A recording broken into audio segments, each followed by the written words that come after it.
নিষিদ্ধ ও বিধ্বংসী জালের অবাধ ব্যবহারে দেশের নদ নদী ও জলাশয়ের জলজ জীববৈচিত্র্য ক্রমেই হুমকির মুখে পড়ছে।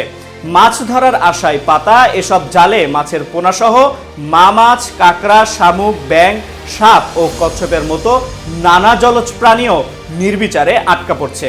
ফলে একদিকে কমছে মাছের প্রজনন ও উৎপাদন, অন্যদিকে জীবিকা হারানোর ঝুঁকিতে পড়ছেন জেলেরা। সংশ্লিষ্টদের মতে শুধু অভিযান চালিয়ে জাল জব্দ ও ধ্বংস করলেই এ সংকটের সমাধান হবে না। নিষিদ্ধ জালের উৎপাদন, আমদানি, সরবরাহ ও বিপণন বন্ধের পাশাপাশি কঠোর নজরদারি, জেলেদের সচেতনতা এবং নিষেধাজ্ঞার সময়ে প্রকৃত জেলেদের প্রয়োজনীয় সহায়তা নিশ্চিত করতে হবে। মৎস্য গবেষক ও শেরেবাংলা কৃষি বিশ্ববিদ্যালয়ের শিক্ষক মীর মোহাম্মদ আলী বলেন, চায়না দুয়ারি কারেন্ট, বেহুন্দি, খুঁটা ও মশারি জালের মতো বিধ্বংসী জাল শুধু মাছের পোনা ও মা মাছ নিধন করছে না, এর প্রভাবে পুরো জলজ বাস্তুতন্ত্র ও জীববৈচিত্র্য হুমকির মুখে পড়ছে।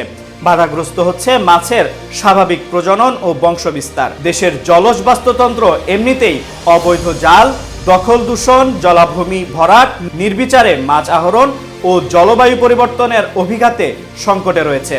IUCN এর তথ্য অনুযায়ী বর্তমানে দেশের 64 প্রজাতির মাছ বিভিন্ন মাত্রায় বিলুপ্তির ঝুঁকিতে রয়েছে।